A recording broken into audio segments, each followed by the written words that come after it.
I'm Dorisil Galagala, a businesswoman, and this is my husband Charles Galagala, a former officer of Philippine Navy.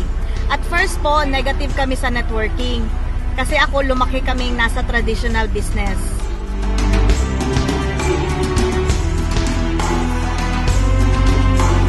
Pero dito sa AIM Global, nakita namin ang potential income. Kaya ginawa namin itong family business. At first, mahirap. May mga discouragements, may mga rejections.